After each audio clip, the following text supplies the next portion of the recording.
Okay, hello everyone. My name is Wesley. This is Woo Can Cook. If this is your first time tuning in, we're streaming here every Tuesday and Thursday at 6:30 p.m. PST, Wednesdays at 6 p.m. PST. Today we're doing a gochujang glazed fried chicken. That's a recipe hack that I wrote a couple weeks ago and came out over on the YouTube channel last Friday for their Korean fried chicken. So we're going to stick pretty close to that particular version with a couple of deviations. Mainly the two things that I think that I'm going to deviate from, or I'm going to be using a tempura batter, which is definitely not how you make Korean fried chicken. And the second thing that I'm deviating is that I'm not actually going to do a kimchi slaw. I'm just going to top it with kimchi because I actually think that it tastes better. But also, I'm lazy and I don't feel like making a kimchi slaw, and I don't think that it's going to make much of a difference. So. But other than that, we're pretty much sticking pretty close to the Shake Shack version, and I'm going to walk through a couple of my favorite techniques for frying chicken, mainly the tempura batter and also the double fry. So we're going to take a look at that. Charlie, how's it going? Hello to everyone on YouTube as well. If you're watching over on Reddit, we're also simultaneously streaming over on YouTube. Lots of folks have started joining over on YouTube of late. Over on YouTube is where I post the whole schedule of everything that I'm going to be streaming for the next couple of weeks. So if you were following over on YouTube, you would have known a couple of weeks ago that I would be doing this particular fried chicken. So if you're interested in finding out what I'm supposed to be cooking in the next couple of weeks, I recommend hopping over to YouTube and checking out that schedule. I actually don't know everything that I'm supposed to be cooking. Very frequently when I'm grocery shopping, I check that list or that schedule. So, in addition to that schedule, there's also a whole bunch of recipe videos that come out over on YouTube. So every Friday, there's a new recipe video that pops up over on the YouTube channel. Those YouTube videos are generally for either things that are that I've been kind of craving, or sometimes very often there are things that come out of foods from my childhood.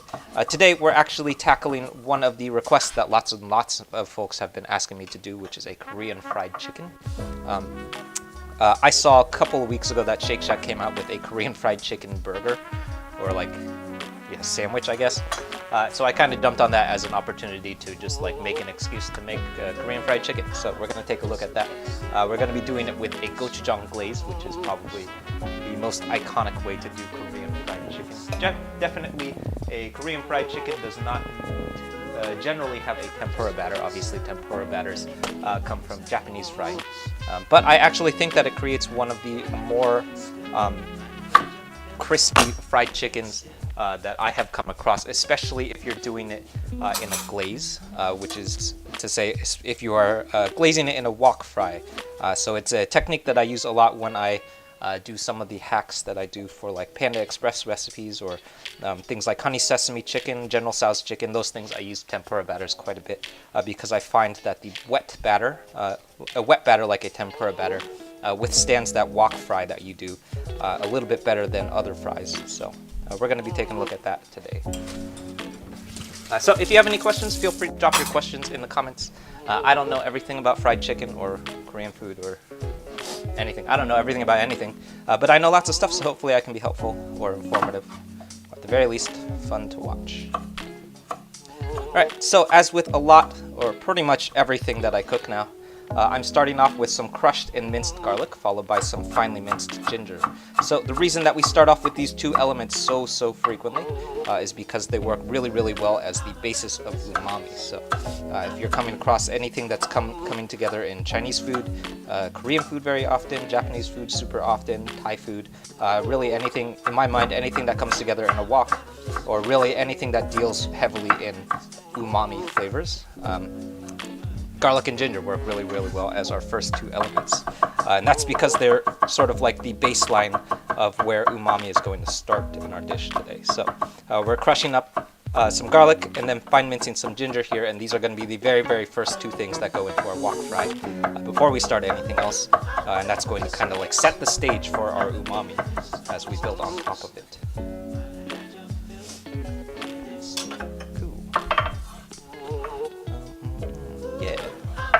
So that's our ginger. We're setting those two things aside, and those are going to be, again, the very first two things that go into our wok.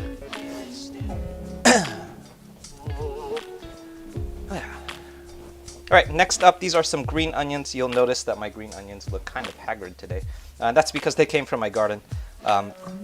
And one of the main qualities that we need to point out with these green onions is that they don't have a white end. So you'll notice that the whites of our green onions, they'd normally be right here. They don't have one, and that's because I pulled them out of the ground very, very recently, like 10 seconds ago, maybe, or like, yeah, 15, maybe 2 minutes ago. Since they don't have a white, what I usually like doing when I work with green onions is I like separating them and then using that white element in the wok fry, and then using the greens as a garnish. But since there's no white, we're not going to be using any of it, so we're going to use all of this as our garnish. So this is going to go on top of our burger very, very first, or ham sandwich, I should say. So the most important thing that we want to recognize when oops, I missed the green onion.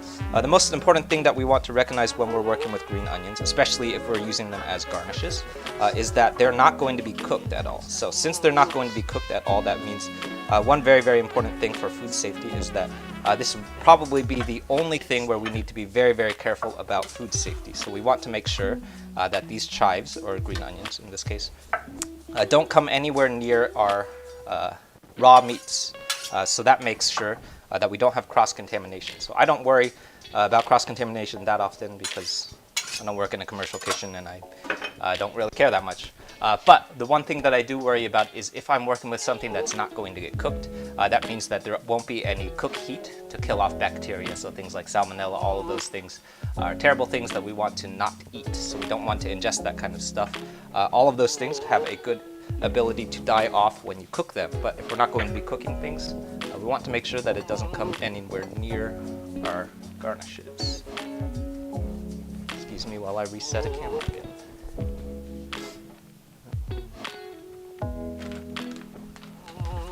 There it is. Okay, by the way, if you're watching on YouTube and you notice that the camera freezes, just let me know. That camera freezes all of the time, so if you're wondering why we're raising money right now, I never ask for money to do these streams. I just like doing them. They're super fun. But we're raising money for a new camera because that stupid camera keeps freezing. So if it freezes on my face and I have a dumb-looking face on the screen, that's why we're raising money. Dark Phoenix. Hey, how's it going, Dark Phoenix? How long have I been cooking? How long have I been cooking? I don't know. I've been cooking pretty much all my life. I've been doing this cooking show for basically since the start of COVID, so pretty much since March is when I started this channel. So I'm definitely not a chef by profession. A chef is definitely a title that you have to earn. You have to go to school to be a chef. And you have to probably work in a professional kitchen and stuff. I'm not a chef, definitely not a chef. But I am, so I went to school for music, and I used to play music in a band. We're called Trace Repeat. During COVID, all of that kind of disappeared. So during that time, or during the time where we don't have anything going on, there's no shows, I started this cooking show, and this is what I've been doing for the last year.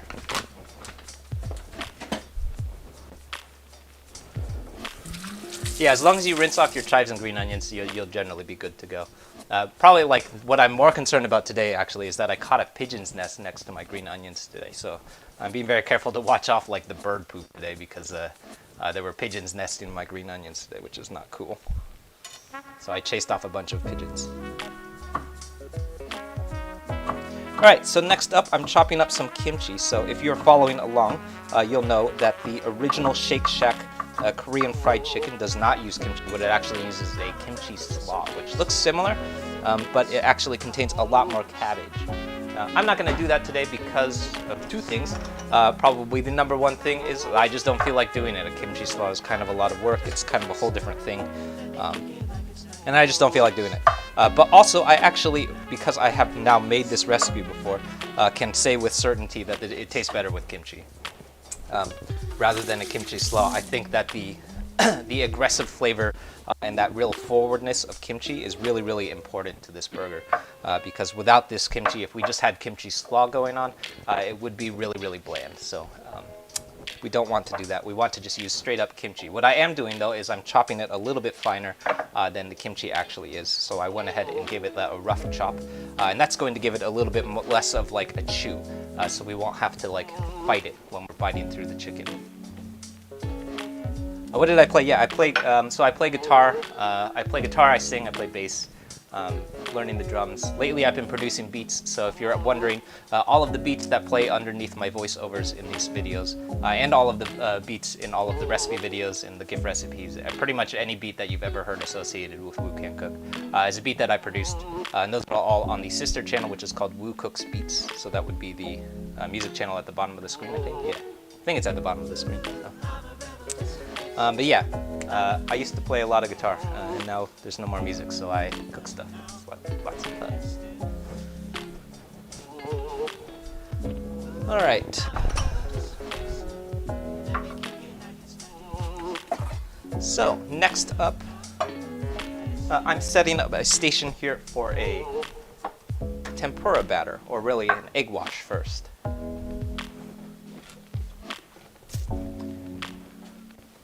Woo can cook, woo can play. Yeah, totally.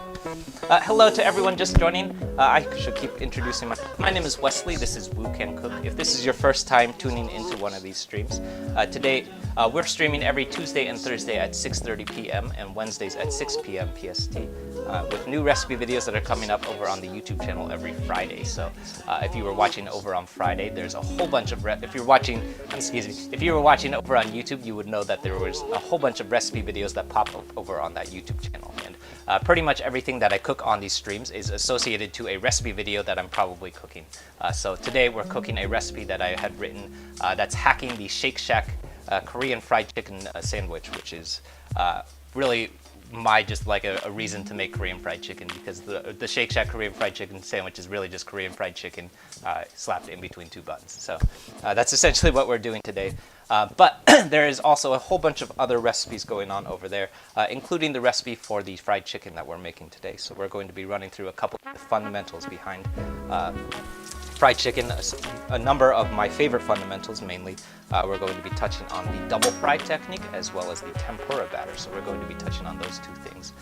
Those are two of my fundamentals behind fried chicken. So if you're interested in checking out that stuff, I recommend hopping over to the YouTube channel. There's a lot of fun stuff going on over there. We've been doing a whole series that's just based on like Chinese American food, and lately it's just been like Asian American fusion and kind of like deconstructing Asian American fusion food with things like Panda Express and PF Chang's. Today we're doing Shake Shack and kind of taking apart like the foods that appear in America that are based out of Asian American foods, and kind of taking a look at what makes them so and see what those foods would look like if we removed all of those American qualities. So we do things like honey sesame chicken and like General Tso's chicken, Kung Pao chicken, those sorts of things, and kind of like take a look at what those dishes are, and then figuring out what are the American qualities of it. So very often that happens to be sugar, or sometimes like sauce, and like remove some of those things and replace them with things that like come from like traditional Chinese cooking or traditional Korean cooking, and seeing what they look like if we were to assemble those really American dishes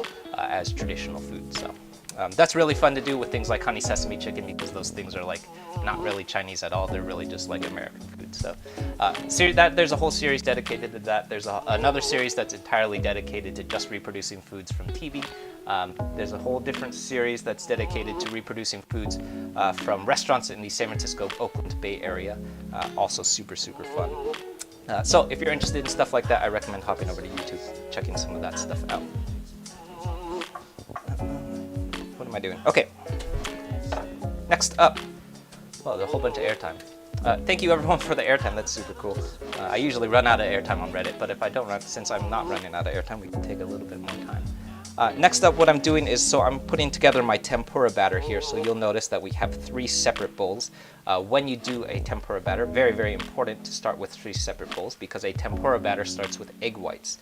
So super important when you do your egg whites is that you need 3 different bowls, and that's because when you separate eggs from their yolks, you need to be very, very careful that there are no yolks in your whites, because if you have even a little bit of yolk in your white, today it's probably fine in a tempura batter, it's okay to have a little bit of yolk, but if you're doing something like a meringue or something that requires just the whites, if you get any yolk in that, it will definitely cause problems. So if you have yolk in your egg white and you're trying to whip it to stiff peaks for meringue, for example, or a cloud egg, so things like that, it won't whip, and then you'll be whipping those egg whites for like 30-45 minutes, and you'll discover that it's just not ever going to come into a stiff peak.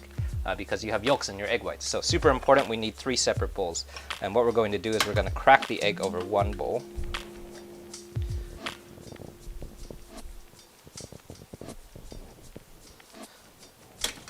And then dropping the yolk in the second bowl. And then I'm adding the yolks to the main bowl. So it's very important what we're doing here is making sure that at no point in time am I going to crack the same egg over the egg whites. So what this is doing is if I mess up one of the eggs, so right now, for example, this second egg, if I mess it up, we're not down, we don't have to restart from nothing, and we can just redo one egg instead of 2.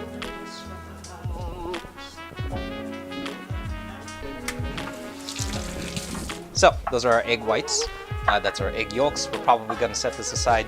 Lots of people have been asking me what to do with those leftover yolks. I've been trying to brainstorm ways to make use of those yolks. Right now, the one thing that I'm thinking of a lot is if it's because Chinese New Year is coming up. If you're doing a niangao, which is a Chinese, I guess Chinese year cake. It's Chinese year cake.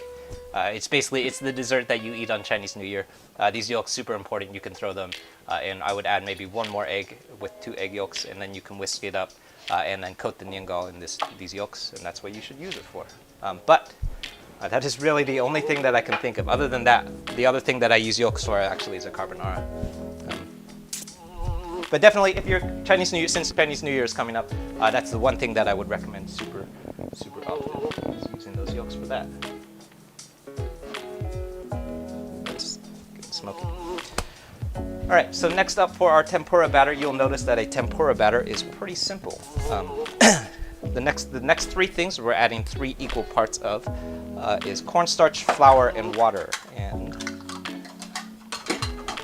the order is important. So this is not important to the batter, but important to your washing and things that you have to wash. So very, very important. Right now, our measuring cup, it's dry, which means that we can touch dry ingredients with it and things will come off. So this is our cornstarch.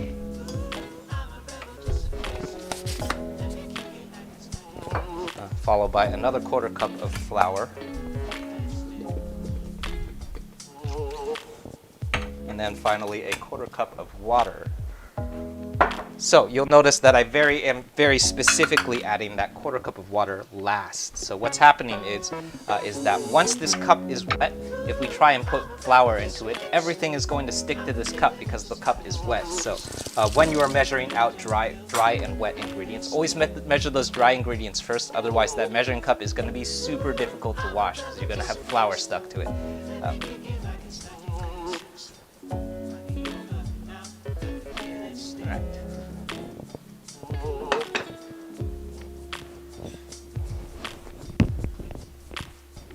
Oh yeah, totally. That's probably because the mic is rubbing. Maybe I'll fix it. Alright, I think I just fixed it. Let me know if you still hear that though.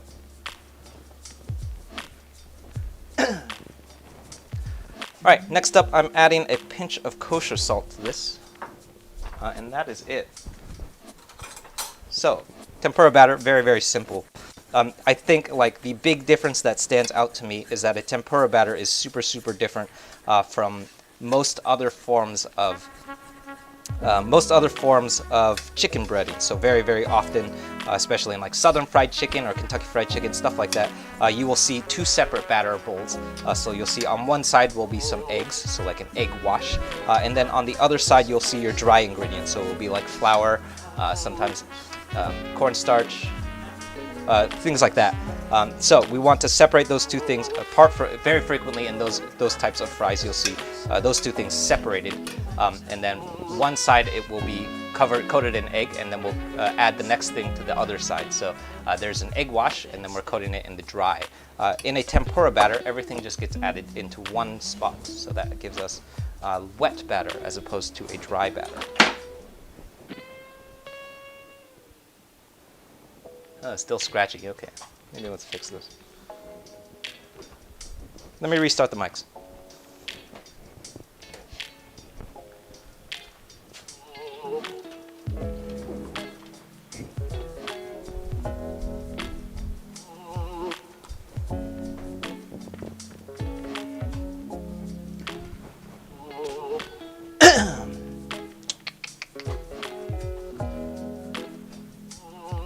All right, let's see if this is working better. Hopefully this is working a little better.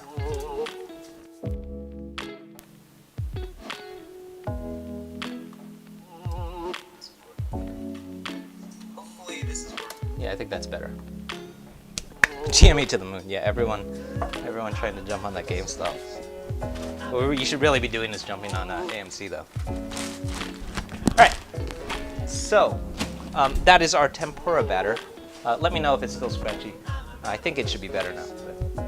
But, that's our tempura batter. I'm gonna set that aside before we jump to our chicken, and I'm going to do our glaze. Yeah, totally. So actually both of the mics, but one of the mics in particular is a really old mic, and it just does that super often, and I don't honestly know why. So I didn't do anything. All I did was unplug it and plug it back in. I didn't change anything. All right, let's do our glaze next.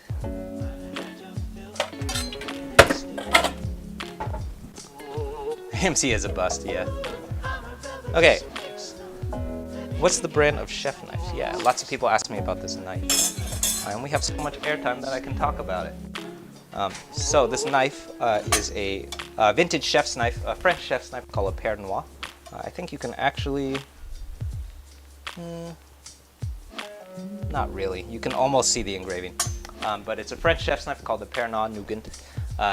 The Père Noir is a vintage knife that I think it was from maybe the 60s, 70s, and it's a rough copy of a more famous French chef's knife called a sabatier. Sabatier looks like this. I actually managed to get my hands on 3 of these knives for I think 20 bucks, maybe 30 bucks. You'll notice that the slim profile is consistent for all 3 of the knives, and that's because the Père Noir is a copy of the French sabatier. So this one, you can definitely, the sabatier is absolutely still in production. You can probably even find it at like Macy's and stuff. You can definitely find that knife. You probably won't find this Père Noir because it's super, super hard to find. I don't think it's even in production anymore, so you probably only find it at vintage spaces. But if you're trying to get your hands on a similar knife, the sabatier probably a lot more frequently found. I also will make any excuse that I can to use this sabatier because look how big it is. It's freaking awesome. I love this knife, but I have no use for a 16-inch butcher's knife.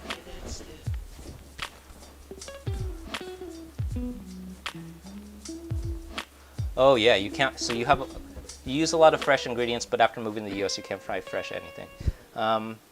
I would say start at farmers markets, and those seem to be open a lot. But definitely farmers markets is where I go anytime that I'm looking for fresh stuff. If you live in the Bay Area, generally in the Bay Area you can find fresh produce, but that's not always the case elsewhere. Actually, that's not even always the case in the Bay Area either. But farmers markets is my go-to whenever I'm looking for fresh produce, especially like if you're shopping at like Safeway very often, like it's super hard to find fresh produce if the closest thing that you have is a Safeway, because super often you'll find, the way that that produce ends up in a supermarket like Safeway is they pick, so like for example a tomato, what they're doing is they pick that tomato before it's ripe, and then they let it ripen in transit. And in order to make sure that it's fresh when it gets to the grocery store, they freeze it. And then when it comes out of freezing, it's not ripening on the vine; it's ripening in transit. So even though it may look fresh, it's actually not fresh because it ripened in transit, which means that it doesn't have as much flavor. Super often you'll find that like a tomato is like, it looks fresh, it kind of has the feel of being fresh, but when you eat it, it actually just doesn't taste like anything. It just tastes like water.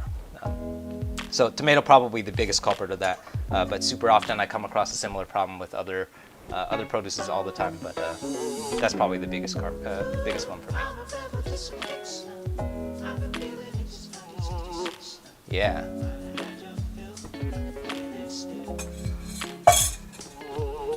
Okay. Carbon steel, yeah. So that's a good question. Carbon steel or stainless? So my knives are carbon steel. My wok is carbon steel too. I actually much prefer carbon steel, but not necessarily for its qualities of cooking. I like carbon steel because it like patinas really nicely.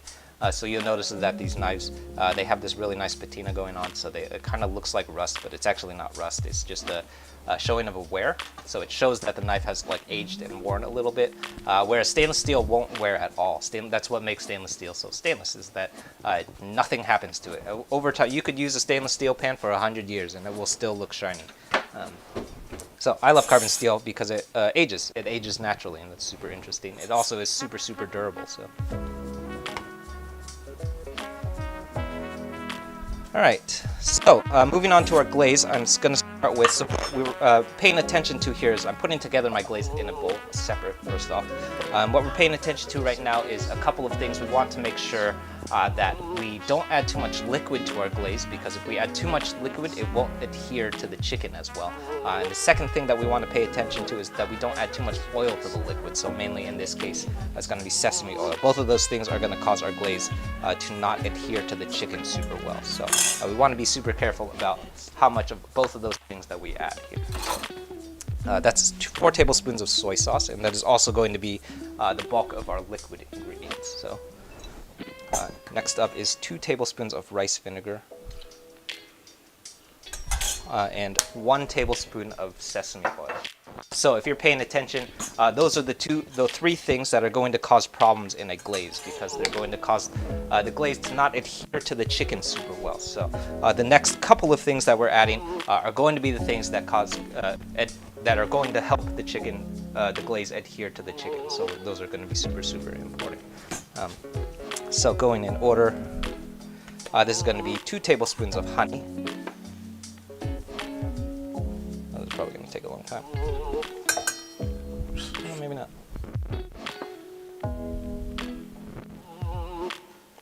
Honey, if you're paying attention, is the quality or the sugar sweet element that comes up in a lot of Asian American cuisine, especially like Chinese American cuisine.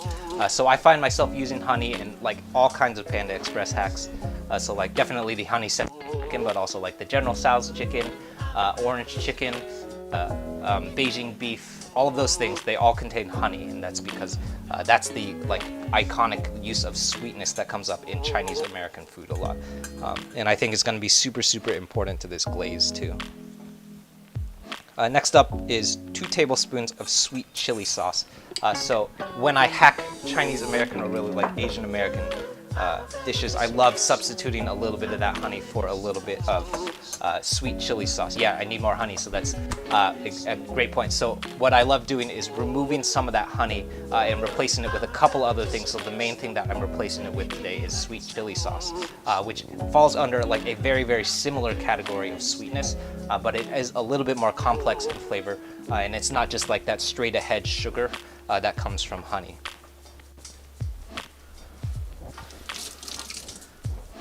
Downloads, yeah, totally. Okay, and the last thing that goes into our glaze that is going to help it be like thick and like glazed like are 3 tablespoons of gochujang. So this is probably the most important ingredient to our glaze here, is this gochujang, because it is like the iconic flavor of Korean fried chicken. So when people say Korean fried chicken, usually what they're referring to is gochujang fried chicken. Although in Korean fried chicken, there's so many other different kinds of fried chicken that come up in Korean fried chicken. But definitely gochujang is probably the most iconic flavor. Oh yeah. The last thing that we're adding here, this is super useful, but also super optional because you may or may not be able to get any out of your kimchi. But that's a little bit of kimchi brine. So what I like using is almost up to like 4 tablespoons, even more if you can get it, of kimchi brine. The trick with kimchi brine though is that you will only find it if you have really old kimchi. So if your kimchi is fresh, it means that the cabbage has not given off as much liquid yet, which means that you won't have as much brine. So super often if you have a fresh box or like a fresh jar of kimchi, you won't be able to get any kimchi brine out of that because the cabbage has just not shed enough liquid yet. But as it ages, you'll be able to harvest more of that brine. And it is super useful to use in all kinds of Korean food. I use it in fried rice all the time. I've definitely seen there's a great Kenji Lopez recipe out right now for kimchi brine. So a fried chicken that's brined in kimchi, which is super tasty, but also that's a whole lot of kimchi brine. So that's really hard to derive that much kimchi brine unless you have like an entire jar of kimchi that you're just like harvesting all of the brine. It's really hard to get that much kimchi brine. And that is our glaze. So super important quality about this glaze that we want to pay attention to is that it's more thick than it is liquidy. And that's going to be really important because if it is not thick enough, if it's too watery, then it's going to start causing sogginess with our fried chicken when it goes into our wok. So we're paying very close attention with this particular glaze. We want to make sure that it doesn't get too watery, otherwise we're going to have a soggy glaze.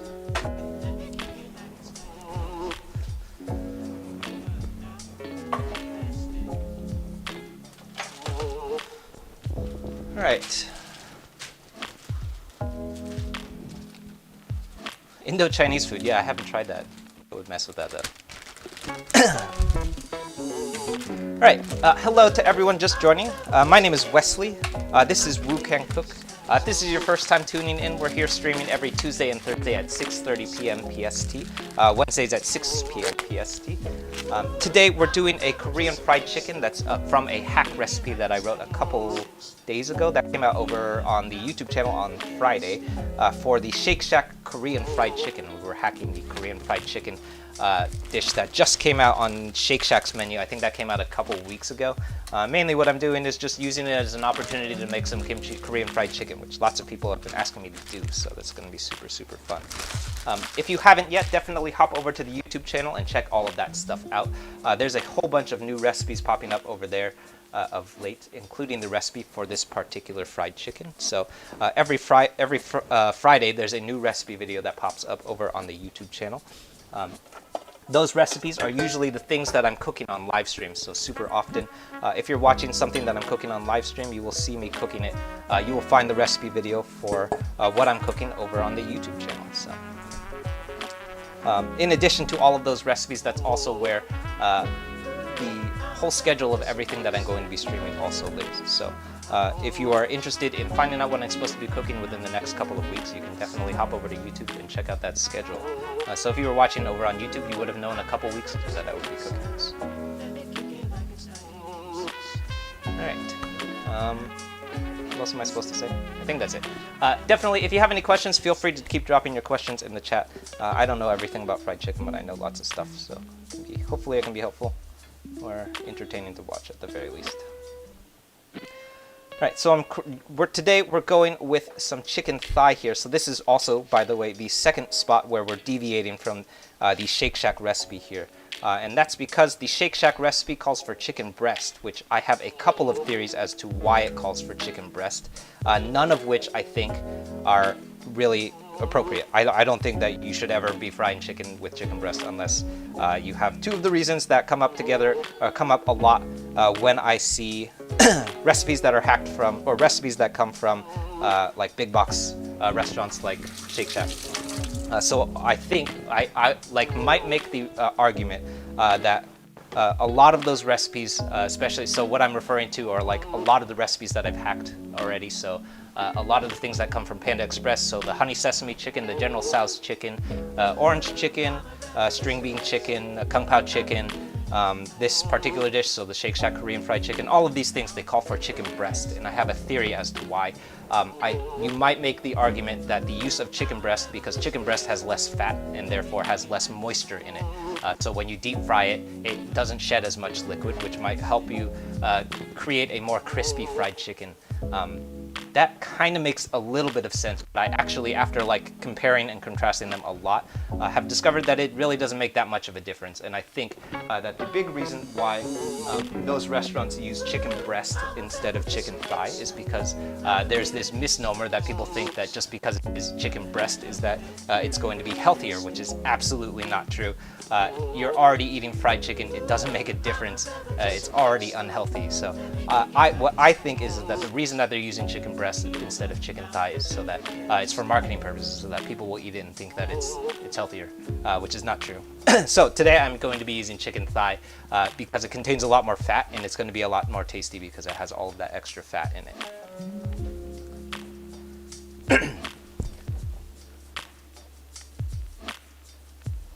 What's in the batter? Yeah, totally.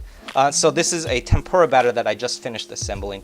Our tempura batter contains 4 things. So it contains equal parts cornstarch, flour, and water. So that's a quarter cup each of cornstarch, flour, and water, plus a pinch of kosher salt, and then 2 egg whites. So that was we assembled this a little bit earlier in our wok before we started breading.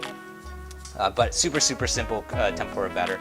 So if you've ever followed like fried chicken recipes before, you'll know that the tempura batter looks super different from some of the other like Southern fried chicken or Kentucky fried chicken, things like that. It looks really different because more often in those fried chicken recipes you'll see 2 separate bowls. So you'll see one bowl that has just egg whites or eggs, and then another bowl that just has like the dry ingredients. So sometimes you'll see like buttermilk or egg whites, something like that on one side, and then flour or cornstarch on the other. And what you'll do is you'll wash the chicken in one side and then you'll coat it in the dry on the other side. With a tempura batter, it looks really different because everything is in one bowl. So it's just one liquid or smooth liquidy batter. So the whole thing is just going to go straight into the wok. So it looks a little bit different because the chicken is has a lot more liquid and moisture to it.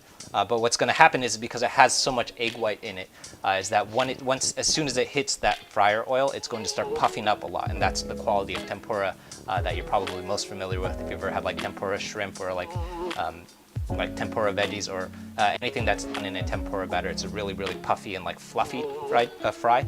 That's the quality of tempura batter.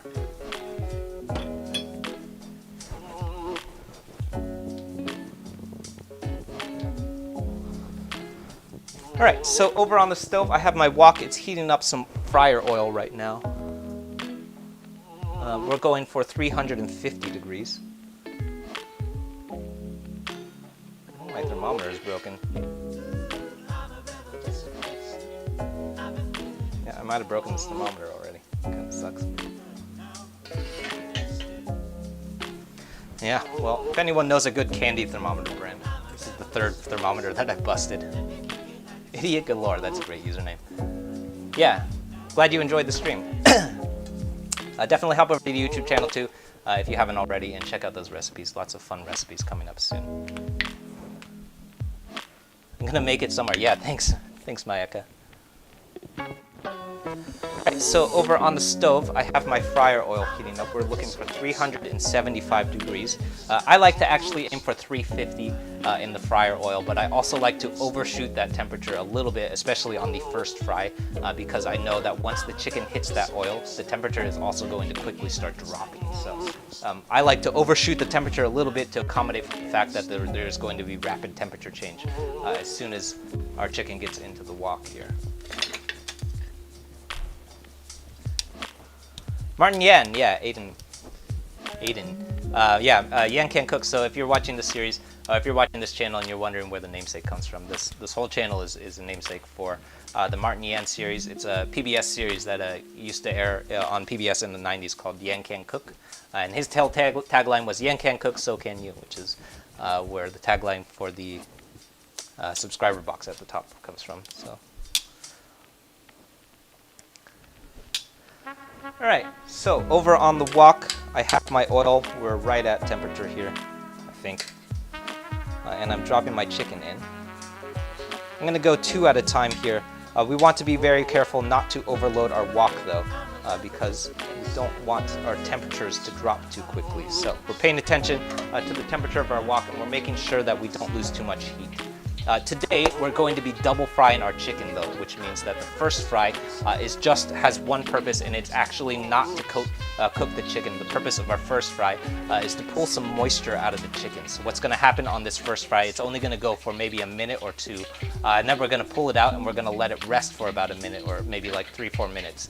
And that first fry is going to pull a bunch of moisture out of the chicken. So you'll sometimes see the term par fry or like par cook. And what essentially we're doing is pulling as much moisture out of that chicken batter as possible. And then the second time, we're going to throw it back in, and then we're going to go for our real aggressive second fry. And that's the fry that's going to get really golden and crispy. You like the guy with all the wok jokes, yeah.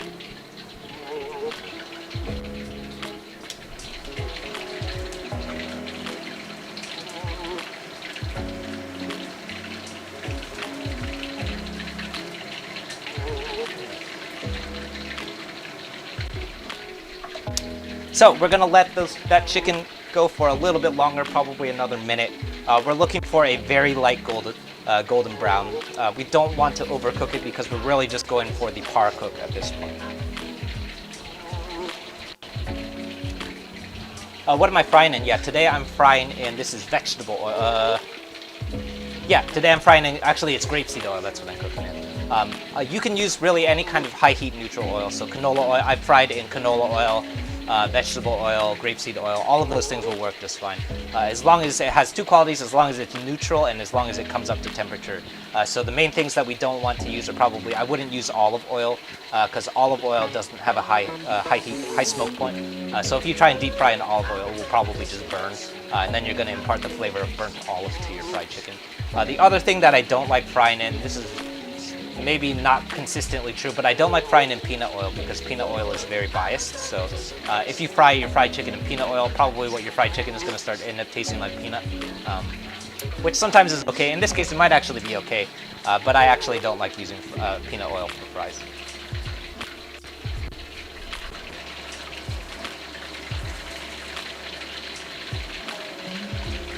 All right.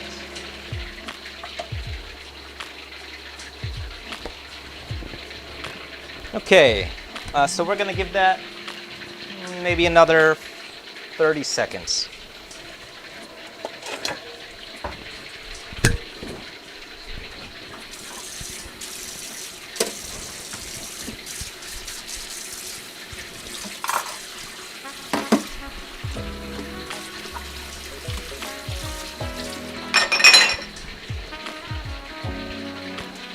Yeah, olive oil is generally not something that you want to use at high heat. It just doesn't play very nicely in high heat. I would say the only time that I really use olive oil is when I'm cooking Italian food. So like pastas, bologneses, carbonara, stuff like that. That's probably the only time I really use olive oil.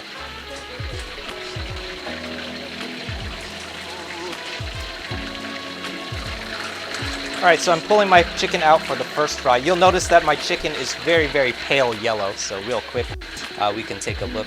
Actually, let's finish doing this. And then I'm adding my second batch back to the wok.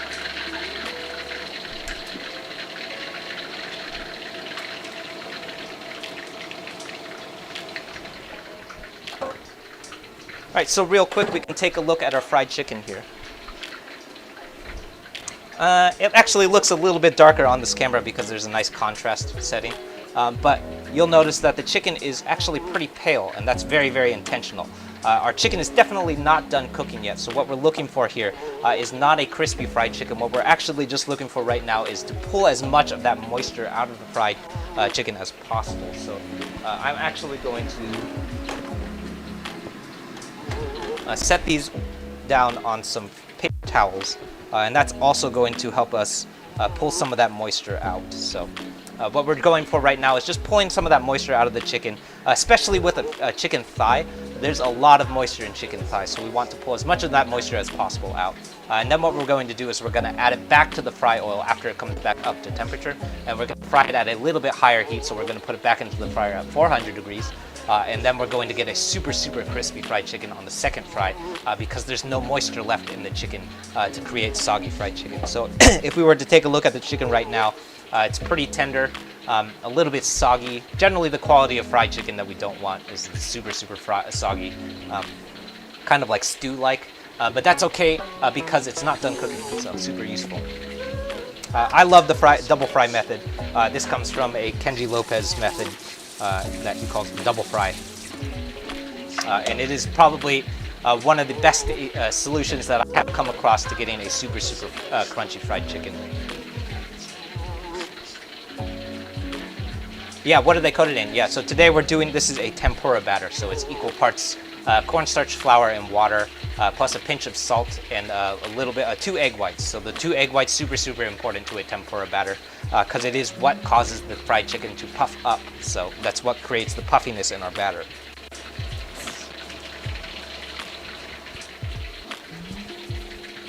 All right. So back over on our wok, our second 2 pieces of chicken are coming together.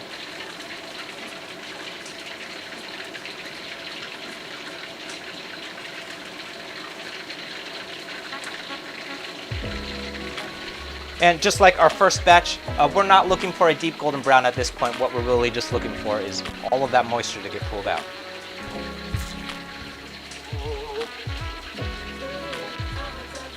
Yeah, lots of wok jokes. I get lots of wok jokes for sure.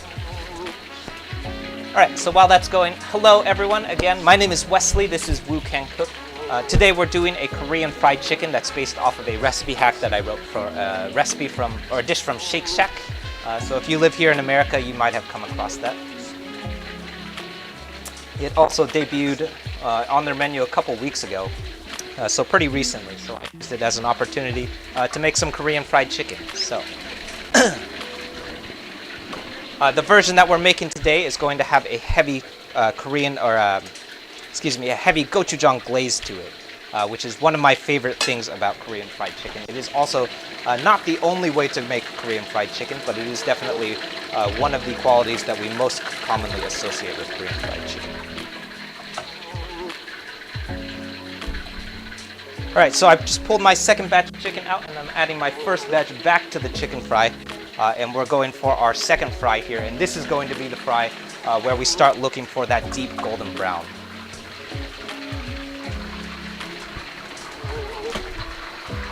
Why do you pull moisture? Yeah, totally. So our goal here, so we do want moisture, but we only want moisture on the inside of the chicken. So there are two different kinds of moisture that we go for, yeah. So yeah, Charlie just mentioned another great technique that I love, which is the buttermilk, and that creates a lot of moisture and also like thickness and tanginess. So two qualities about moisture that we want and also don't want in our fried chicken. So we want the chicken to be moist, but we want the batter to be very, very dry. So what we're trying to do is pull moisture out of that batter so that we get a really, really crispy batter. But when you bite into it, the chicken is still super, super moist. So the two different qualities. We want moisture in the chicken, so we want a moist piece of chicken, but we also want a really, really crispy and dry chicken batter. So what we're after, that's a really like elusive thing that everyone is trying to catch when they make fried chicken, is we want a crispy fried chicken that's also super tender.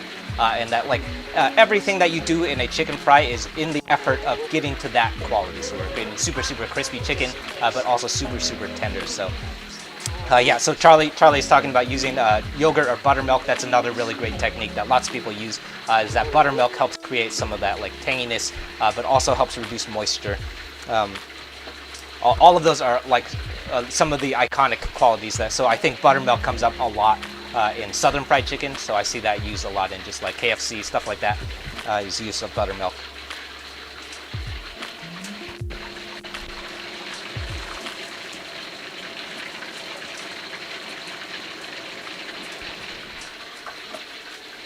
Electrical control, yeah, so today I'm using a gas range, although in a deep fry it doesn't really matter, you could do it on either.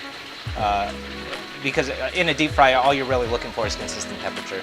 I would say if you were working on an electric range, I would probably have done deep fry in a Dutch oven, because you'll have a little bit more like heat retention.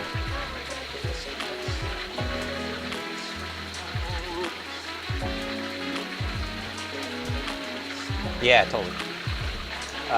So yeah, today I'm using a gas range, but I also love deep frying in my wok, because it gives us a really, really nice wide surface area, so things kind of like spread out a little bit better.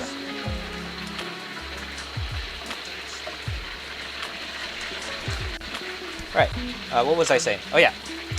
Hello to everyone just joining. My name is Wesley. This is Woo Can Cook. Today we're doing a fried chicken done in a tempura batter, based off a recipe hack from a Shake Shack recipe that I wrote for their Korean fried chicken. So we're going to be, right now we're double frying our tempura battered fried chicken, and then we're going to remove it, and then we're going to glaze it in a Korean gochujang glaze, which is the gochujang glaze, probably the thing that's most closely associated with Korean fried chicken, is the gochujang glaze.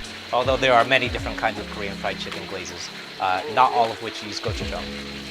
If you have any questions for me, feel free to drop your questions in the chat.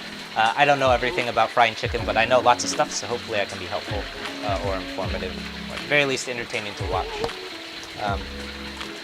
If you haven't yet, definitely hop over to the YouTube channel and check the stuff out that's going on over there. In addition to the Reddit stream, so if you're watching on Reddit, you'll notice that there is a laptop behind me, and that's where the concurrent YouTube stream exists. So over on that YouTube stream, there's a whole schedule of everything that I'm going to be cooking over the next couple of weeks, including the schedule for what I'm cooking today. So if you were watching over on YouTube, you would have known a couple weeks ago that I would be cooking this fried chicken.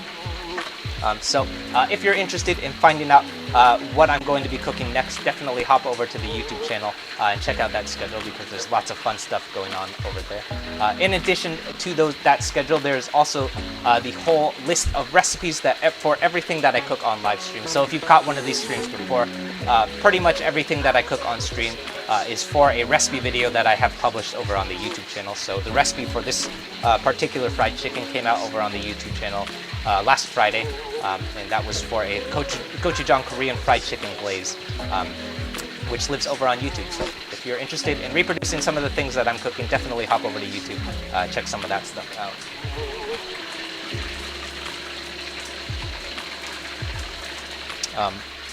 We have a couple of series going on over on that channel.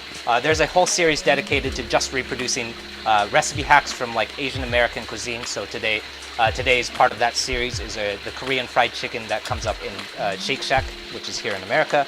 There's a whole bunch of Panda Express hacks and just kind of like deconstructing Chinese American food, which has been super, super fun. There's a whole different series that's dedicated to just reproducing foods from TV. So I've done a whole bunch of food from Avatar: The Last Airbender, which has been super, super fun. Stuff like that. That all lives over on my YouTube channel, so if you're interested in stuff like that, definitely hop over to YouTube, check some of that stuff out. We're working our way to 2,300 subscribers by the end of February. We were working our way to 1,500 subscribers by the end of January, and we absolutely blew past that goal. So I have started setting my subscriber goal much higher. So I think be ambitious to shoot for 2,300 by the end of February, but if you want to help us hit that goal, definitely hop over to YouTube and give that channel a subscribe.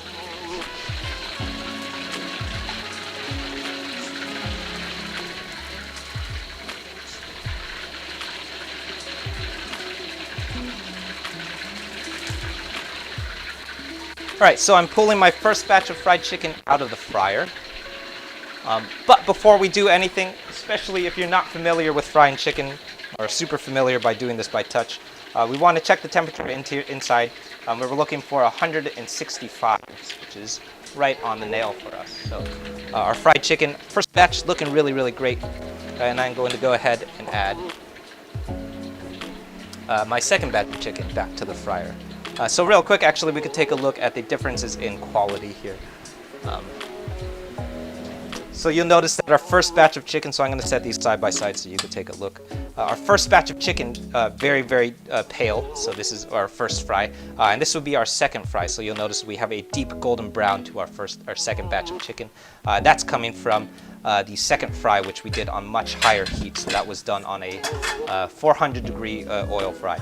The first fry done on 375, and that main goal of that first fry was to pull out a lot of moisture. So you'll notice that the second fry, we have a really, really crispy fried chicken, and that's because we pulled all of the moisture out of that batter in the first fry. So since there was no moisture left in this fry, so we have a really dry coating to our chicken right now. When we throw these back into the fry for the second fry, it will have lots and lots of time to crisp up, which is what has happened with our second fry.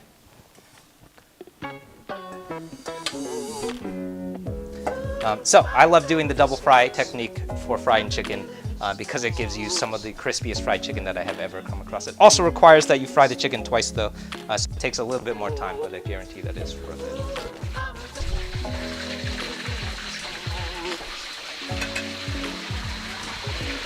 Alright, so I'm adding my second batch of chicken back to the fryer, and we're going to let that go for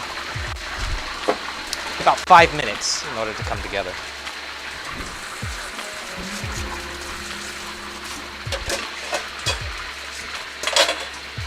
Matthew, you migrated from Reddit. Yes, welcome to the YouTube channel. You're in the exclusive club. Charlie, have I ever tried banchan chicken? Yeah. I love banchan chicken. I'm actually working on figuring that one out right now. That and Right now, what I'm working on is hacking popcorn chicken, which I think bonchon chicken is popcorn chicken. I think that's what I'm talking about, right?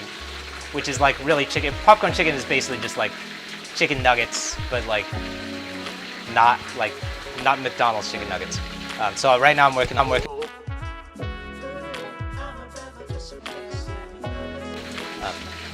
But I just can't help it. I love frying chicken, or I love deep frying stuff. Try cooking instead of frying. Yeah, actually, so I did that recently. So actually, yesterday we did a hongxiao tofu, which comes from Chinese cooking. So hongxiao tofu is another recipe that I had written. We did this yesterday, and in that recipe I had written is hongxiao tofu is a deep fried and braised tofu. So it's tofu cubes chopped up really into large squares, and then it's coated in cornstarch and then deep fried. So it has a really thin cornstarch breading, and then it's deep fried.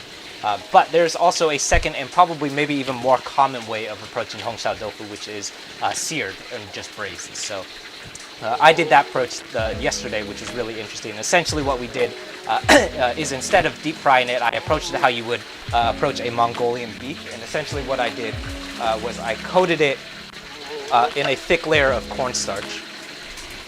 So I coated it in a thick layer of cornstarch, and then once we had that layer of cornstarch, I seared it in the wok. And then we have this really crispy bits of tofu because of the cornstarch.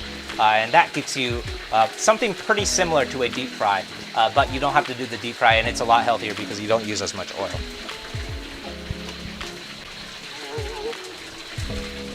So yeah, a couple of different options.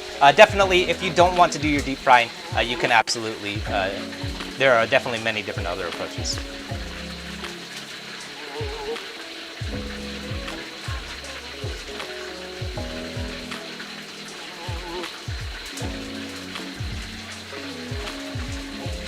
Brent, yeah, totally.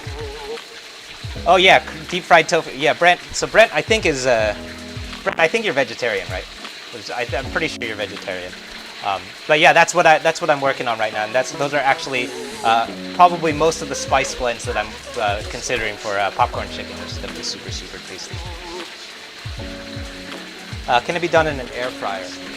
I haven't messed around with air frying too much. Although I have been told that it works okay. In my experience with air frying, oftentimes what happens is it comes out really crispy as soon as it comes out of the fryer, and then it becomes really soggy as soon as it starts cooling down, which is kind of a bummer. So that's been my experience with air frying. It's not quite the same. So usually if I'm like going for a fried chicken that doesn't have where it's like healthier. If you're trying to have like a healthier alternative, I would much rather just do something else. So like cook the chicken differently instead of trying to air fry. If you're just trying to keep healthy, just don't fry. Oh, you're not vegetarian. Oh yeah, that's right. I've definitely had hamburgers with before.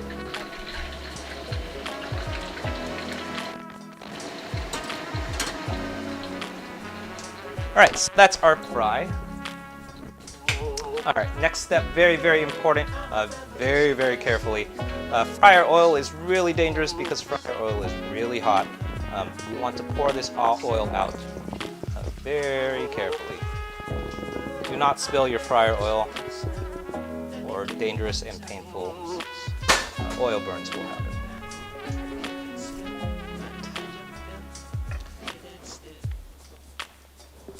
All right, so lots of folks ask me about how to reuse fryer oil. What I like doing is I like to set it aside, and then I'm going to let that cool down on its own. Don't try and do anything to cool it down faster, because it probably won't work. Fryer oil, first of all, hot oil, very dangerous. So we want to avoid introducing any additional kind of liquids. So don't add any water to that. Don't add ice cubes, nothing like that, or it could definitely start like sparking. And like spitting oil at you, and then you're going to have lots of painful oil burns. So what I like doing is just leave it and let it cool down. Sometimes that will take as long as up to 24 hours. It depends how hot your fryer oil was. Usually for me, it's cooled down by the next morning. So the next morning, what I like doing is once that oil is cold, I like putting it through a cold brew coffee filter. So this is my cold brew coffee filter. It's basically just a cloth bag with a fine point at the end. And what happens is these filters, they're designed to filter cold liquids. And that's going to pull out all of that particulate matter. So all of that grime, any leftover batter, anything that got left behind in the fryer oil, it's going to pull all of that stuff out. And then you'll be able to reuse that oil a couple of times. So I would say I probably reuse my fryer oil maybe 3 or 4 times before I have to throw it out.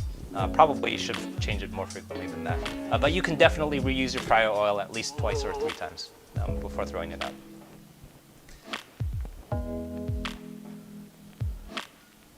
Cool.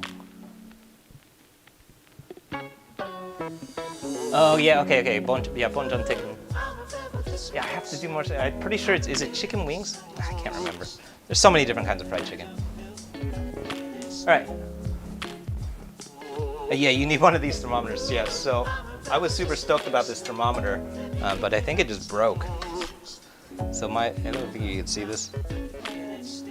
Yeah, you could definitely see that. Look at the mercury is all over the place. So hopefully it will fix itself. But I think it passed the temperature point. So I think my fryer oil dipped above 400. And then when it dipped above 400, the mercury seems like it just splattered all over the thermometer. So it stopped working at one point. So that was the first time that I used that thermometer. So if anyone has a good recommendation for a candy thermometer that's good for deep frying and won't break, this is the 3rd thermometer that I busted. So that's super frustrating. All right. So our fried chicken is ready to go. How do I clean the filter? Yeah, don't put it in the washing machine. Never, if you have something that's coated in cooking oil, don't put it in the washing machine. I learned that the hard way. It will absolutely cover all of your clothes in oil, which is not fun. And then you'll have oil stains on your clothes, which is also not fun. What I like doing is I like soaking it in a bucket filled with dish soap, and just clean it. Sometimes I just clean it like you would with any other dish. So I clean it with soap and water on a sponge, and then just scrub that oil out. If it's really stubborn and it's really not feeding that oil out, you can use oil eater, which works really well. But I'm also not quite sure what's in oil eater, so I'm not sure that oil eater is food safe. So, but when I have really stubborn stuff that's got a lot of oil stuck in it, oil eater works really well. But who knows what's actually in that stuff? Chemicals, probably.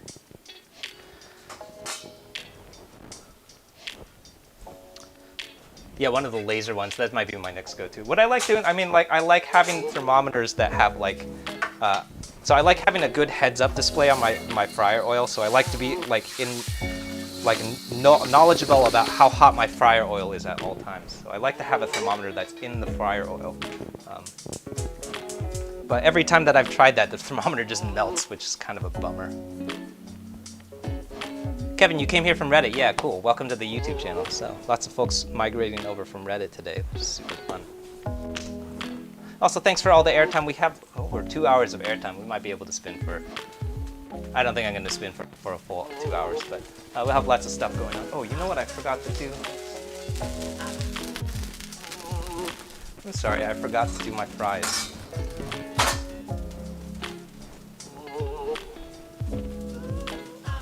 Alright, I'm going to backtrack real quick, especially because we have so much time. Actually, we can do that later. Alright, we'll do our fries later. So over on the wok, I have emptied out my wok. We have a empty wok. And I'm just reheating it back up to temperature. And from here on out, this point onward, everything is pretty much a straightforward wok fry. So if you've watched one of these streams before, this is going to come together pretty similar to everything else that we wok fry. Which means that it's going to happen really quickly, because wok fries happen super quickly. But really important, before we start wok frying, at any time that we cook in a wok, we want that wok to be really hot. If your wok is not hot enough, you're going to end up with a soggy stir fry. So we're going for as hot as that wok can get. So we're going to let that heat up on high heat, or as hot as your cooking range will go, for maybe 30 to 45 seconds. It depends on how thick your wok is. Once we have a nice cooking surface, we can do our glaze.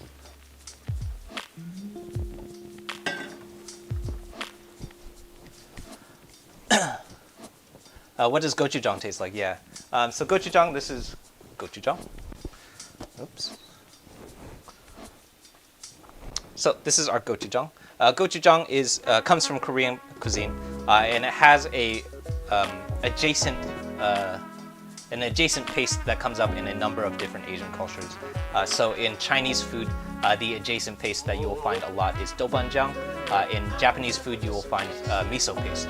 All three of those things are derived from a similar flavor. They taste super different, but they're assembled in a very similar process, and that is essentially some kind of paste that's assembled from the fermentation of chili peppers. Miso paste is actually fermentation of soybean.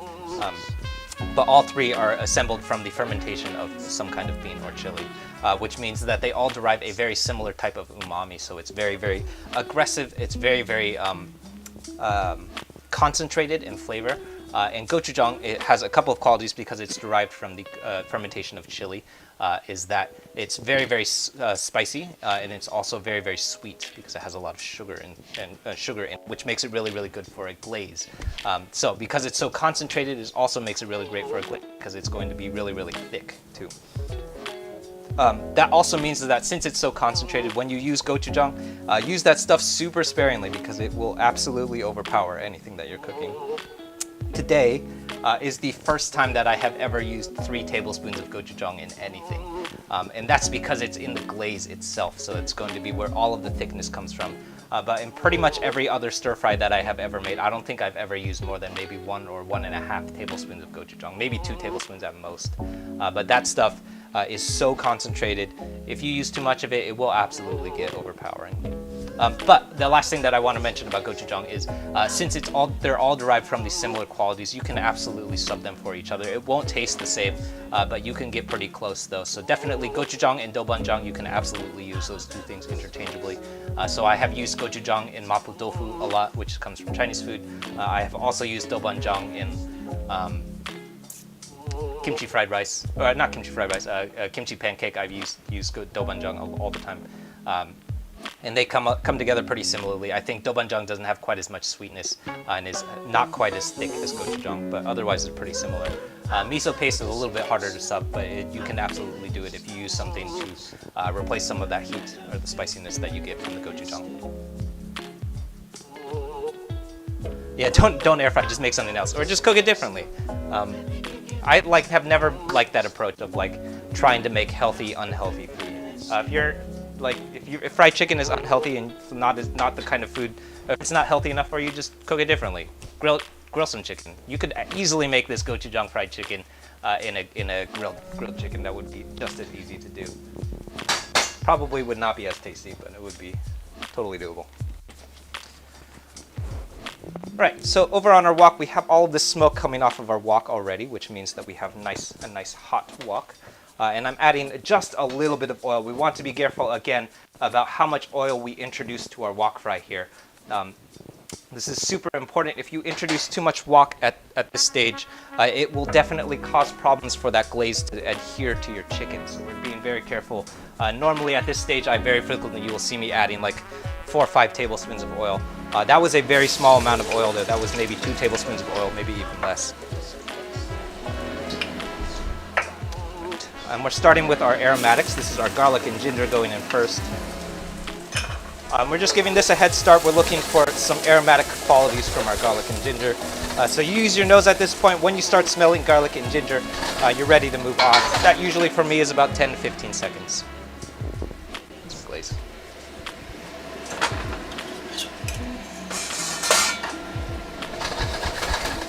All right, so once that's nice and fragrant, I'm adding my glaze to the wok here.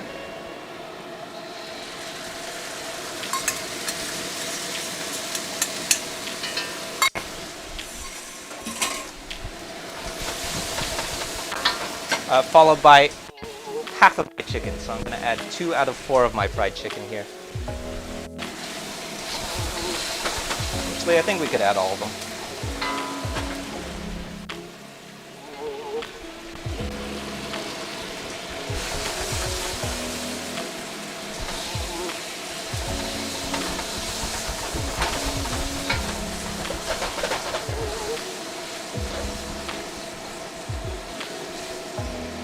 Alright, and now we're just really looking to coat our fried chicken in that glaze, and that's really all we're doing in the wok here.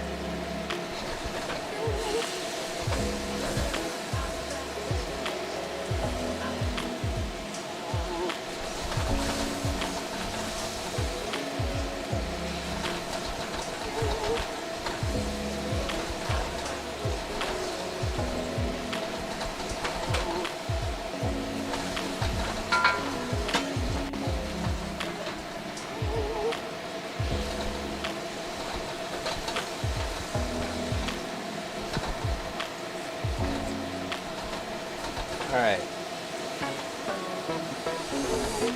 So we don't want to go too long in the wok or we're going to start getting soggy. So that is about as much time as I want to spend in the wok.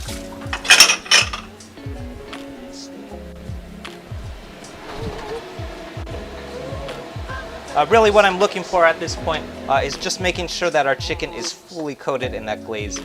We have nice coverage across all of our chicken. So we have a nice glazed fried chicken here. And then we can go ahead and remove it.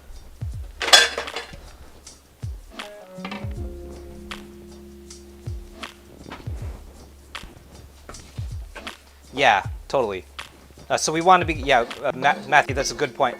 So we want to be very, very careful about, so we're doing a lot of things here to make sure that our fried chicken does not get soggy, which is always going to be a danger anytime that you're glazing fried chicken.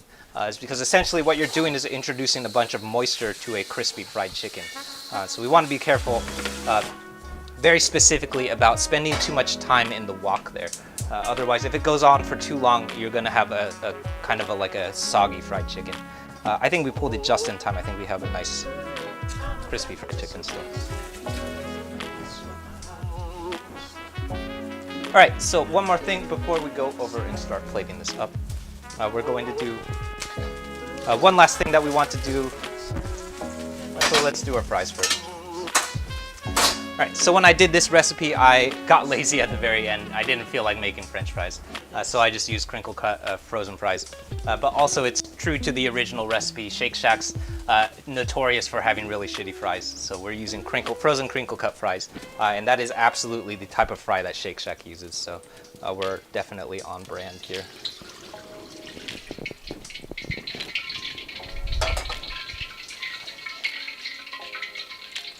All right, so here's my fryer oil going back into the wok. If I was paying attention, I probably would have done these fries before I pulled that oil out, but I wasn't paying attention and I forgot to do the fries.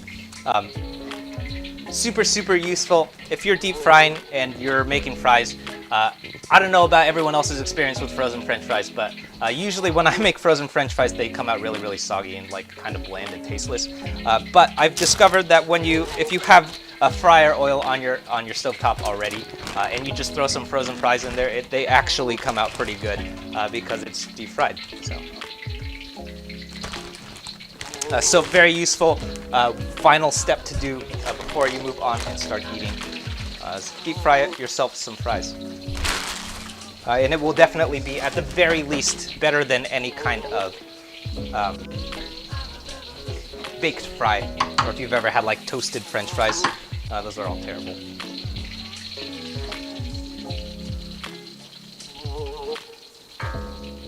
Alright, so nothing special going on over there. I don't think we need to watch. That's just frozen French fries. But super useful, really great trick to do if you're deep frying something. Just throw some French fries into that fryer oil at the very, very end. And it will definitely be better than any of toasted or baked French fry that you've ever made at home.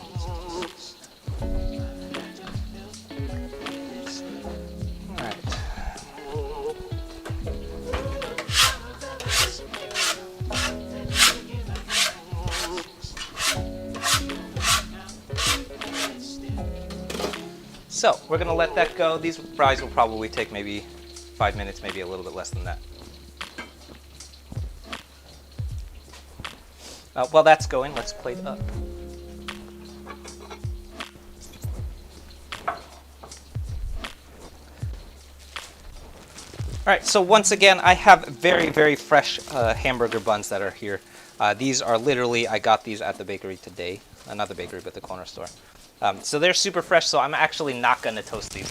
But if you are paying attention, most hamburgers you probably want to toast these, especially if you don't have fresh buns.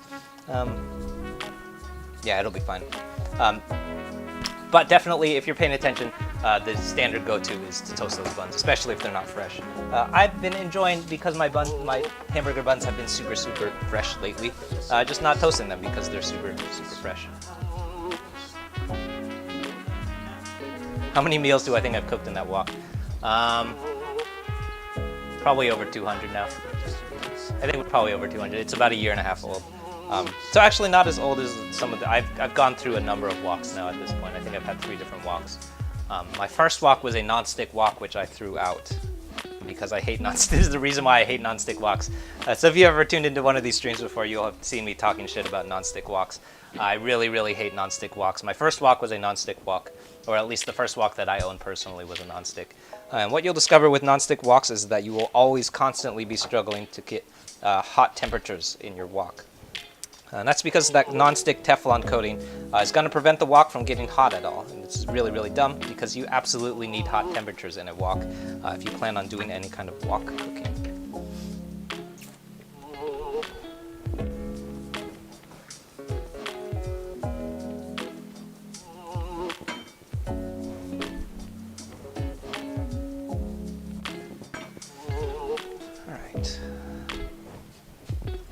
So we're going in order. That's a coating of mayo. I believe the Shake Shack version actually has a coating of aioli, which I didn't make.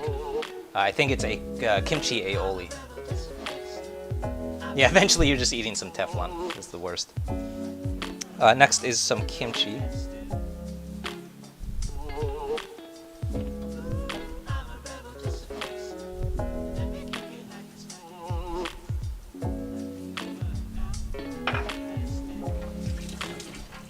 And then we're finishing all of this off with some green onions.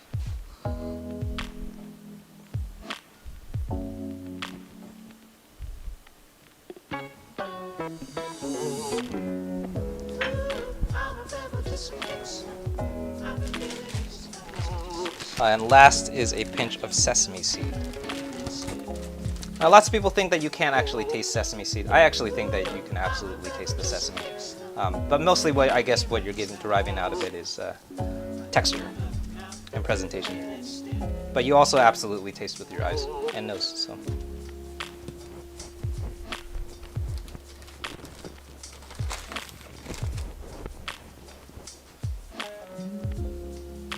All right, so that is our hamburger.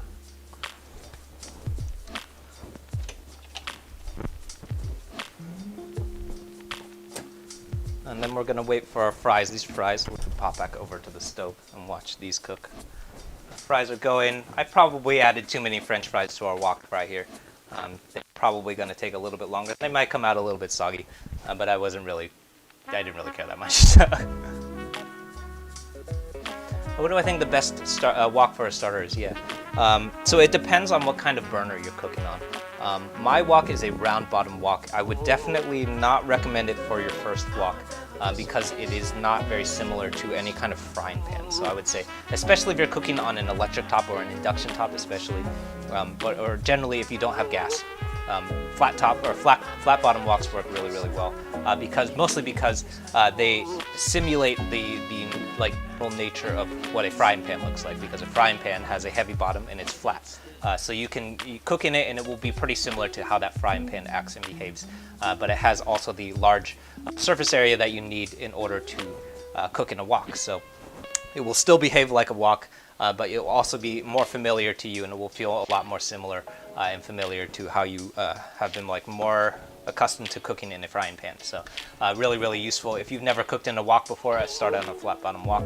I'd say the most important quality about a wok when you're wok hunting is actually not the brand, but rather the metal that it's made out of. So super often I see, especially at big box stores, I see Teflon non-stick used a lot, and I think the reason that you see Teflon so often is because they're trying to create that non-stick surface that's associated with woks, which usually comes from seasoning, and that Teflon is creating or reproducing that quality non-stick. But what the problem with Teflon is in a wok is that Teflon does not get very hot. So for the same reason that we use Teflon pans when we fry eggs or when we scramble eggs, is that those Teflon pans, they're really, really useful if you're cooking on low heat. So soft scrambled eggs, for example, work really, really well in a Teflon non-stick pan because Teflon pans stay very, very low in heat. So you won't overcook your scrambled eggs if you're cooking in a Teflon pan. However, if you are cooking on a Teflon wok and you're trying to wok cook, that wok is not going to get hot enough to cook in, and what you're going to end up with is a lot of medium to low temperature cooking in a wok, which in a wok fry, that's the absolute worst thing that you could be doing, is cooking on medium to low temperature. And that's like if you've ever had a wok stir fry and that wok stir fry comes out like kind of porridgey, if it tastes like, it kind of has the texture of oatmeal or like a soupiness, and like that quality of like kind of mushy, kind of feels like baby food. That's because the wok fry came together at low temperatures, which is not what we're after. In those low temperatures, we're going to start developing those qualities of wok cooking, which is why so many people are afraid to wok cook on their home range, because they think that on those home ranges you're not going to have enough heat, which is absolutely not true. You can totally cook on those on those home ranges, which is exactly what I'm doing right now. It just requires that we approach it very differently. The number one thing that we want to make sure that we're doing is we have a metal in our wok that can reach those high temperatures. My favorite, what I'm cooking on right now, this is a carbon steel wok. So here's my wok. This is carbon steel. It's nice and black around the edges. That's my favorite metal, is carbon steel. That's also what my knives are made out of, is carbon steel. My next favorite is probably stainless steel, and if you are particularly for cooking on an induction top, I love a good cast iron wok. My second wok was a cast iron, and then I lost it. I think I lost it in the move at one point. But those cast iron woks are super expensive. First of all, I think they're like $100. But the other big problem with a cast iron wok is that they're extremely heavy. They're like my cast iron pan is I think it's a 10-inch cast iron pan, and that probably weighs like 15 pounds because it's super, super heavy. Which means that cast iron wok, I think it was like 25, 30 pounds, which is going to be really, really hard to toss and like move around with because it's so heavy. But if you're cooking on an induction top, I think my best bet is that might be your best option for cooking on an induction top, because you won't have enough heat retention in an induction top. So in an induction top, so this is like another tangent, but on an induction glass top, those induction tops, they have an auto shut-off. So it heats up really, really hot, and then it's going to turn off until it reaches a certain point, and then it's going to start heating up again, which is okay, because your pan is not going to start cooling down fast enough for that heat up and shut off to matter. But in wok cooking, that's going to be a big problem, because a wok, because it's so thin, will absolutely start fluctuating in temperature with that change in temperature to your fry. So on an induction top, I think I've come to decide that like the best solution that I can think of is do it on a cast iron wok.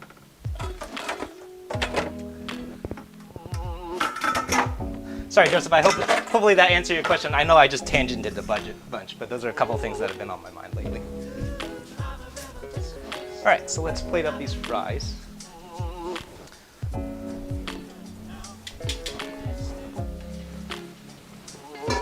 Oh yeah, those look good.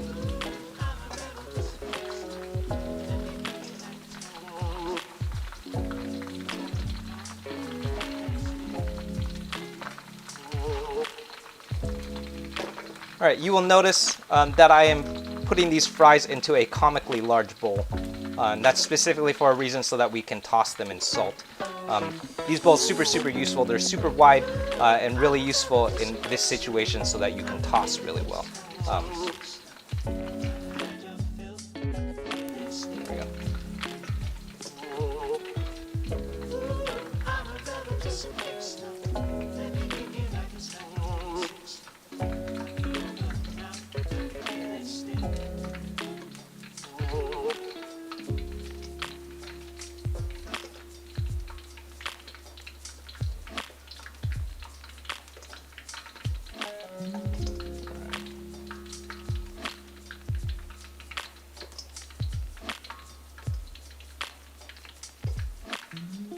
Go. That ought to do it for our French fry. All right, so I'm shutting off the heat here, and then the last thing that I'm going to do is give this a liberal amount of salt. So I'm salting my fries, and then the reason that we're using this bowl is so that we can give it a toss. Super, super useful to have a bowl this large so that you can toss. If the bowl wasn't large enough and wide enough, you wouldn't be able to do that toss.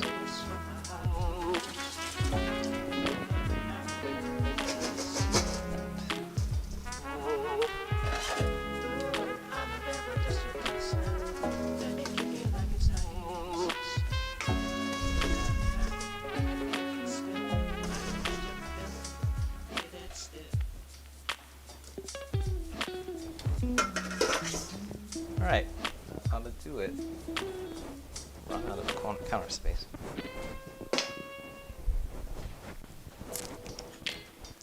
So, I believe that is it.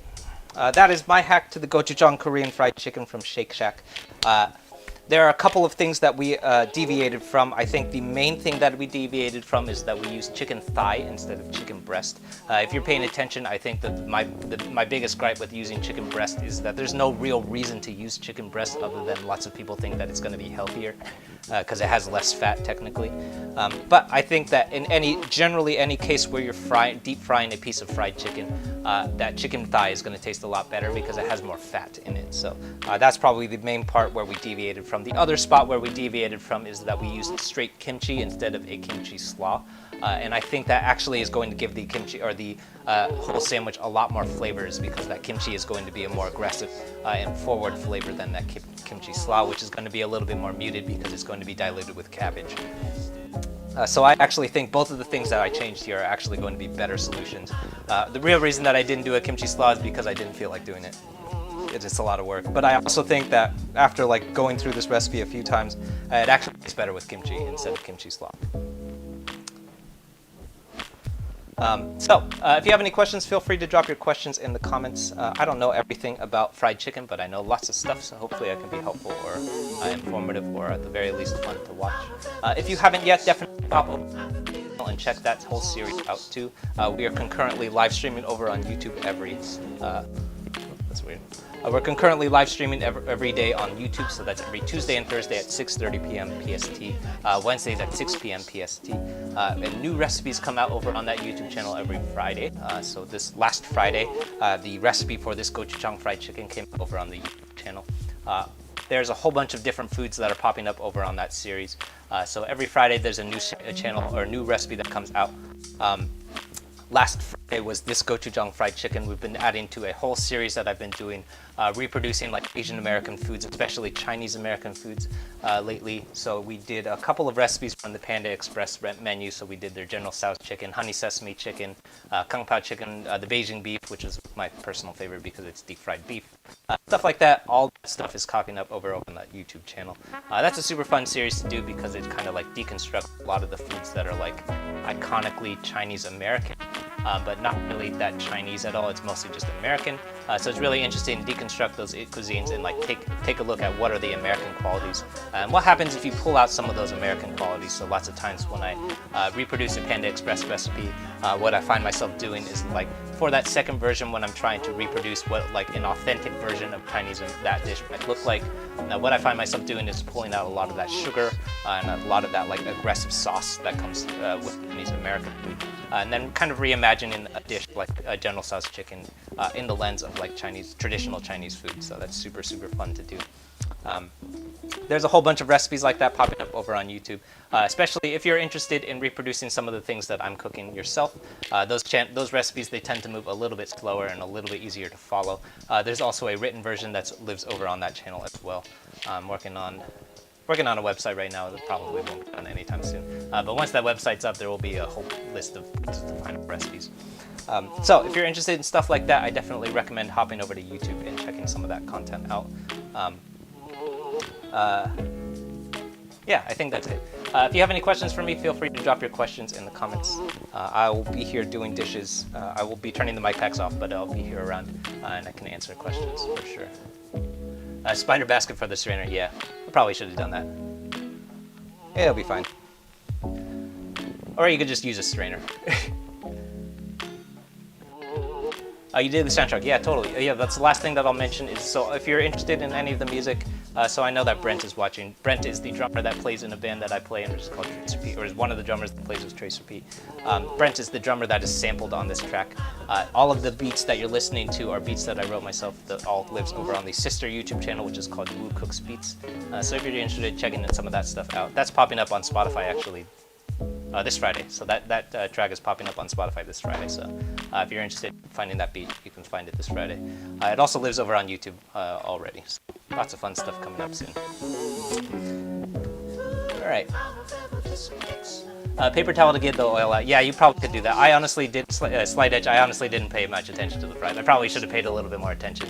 I just didn't care. What we're really looking at is the fried chicken. I mean, like, who really cares? They're, at the end of the day, you're eating crinkle cut fries. They're still crinkle cut, so they're gonna be shitty because they're crinkle cut. Anyway, if you have any questions, feel free to drop your questions in the chat, and I'll do my best to answer everyone. Definitely hop over to YouTube if you haven't yet. Check that out. We're working our way to 2,300 subscribers by the end of February. We're well on our way there already because so many folks have been checking out the recipes lately. So if you want to help us hit that goal, definitely hop over to YouTube, check out some of that stuff, and subscribe. Only subscribe if you're interested. Don't subscribe if you're not interested, because why do people do that? So, all right, I'll see you soon.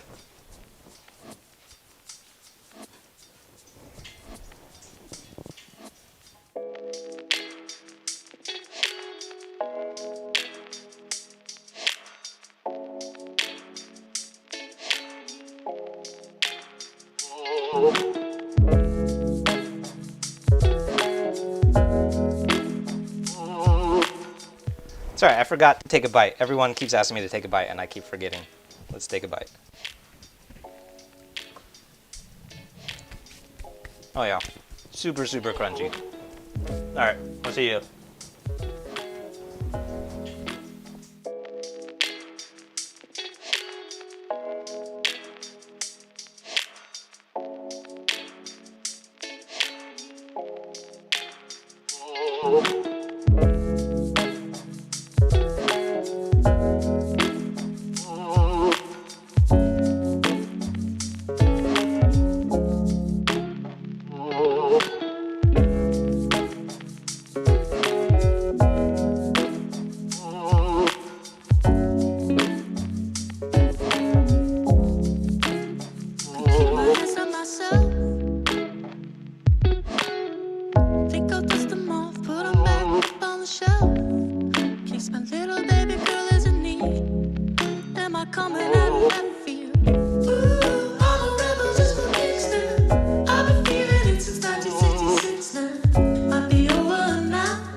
Nothing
something sometime, and everyone's frustrated, just like you. Too goddamn young and innocent, change your mind. Well, I'm on it, going on and on. Well, I'm on it, going on and on. I can't believe you're burning up. I can't believe you're burning up now. Well, I'm on it, going on and on. Well, I'm on it, going on and on. I can't believe you're burning up. Come on, come on, burn it up, baby. I'm burning up. It's easy to say human nature. Come on, burn it up, baby. I'm burning up. It's easy to burn it up, baby. I'm burning up. It's easy to say human nature. Burn it up, baby. Just enough, baby. It's easy to oh, everybody's lonely, just like me. Everyone goes home at night alone to some degree. Every time I look at baby, gonna need some help now. Stop to be dangerous. Trust no one but yourself, baby. Well, I'm on it, going on and on. Well, I'm on it, going on and on. I can't believe you're burning up. I can't believe you're burning up now. Well, I'm on it, going on and on. Well, I'm on it, going on and on.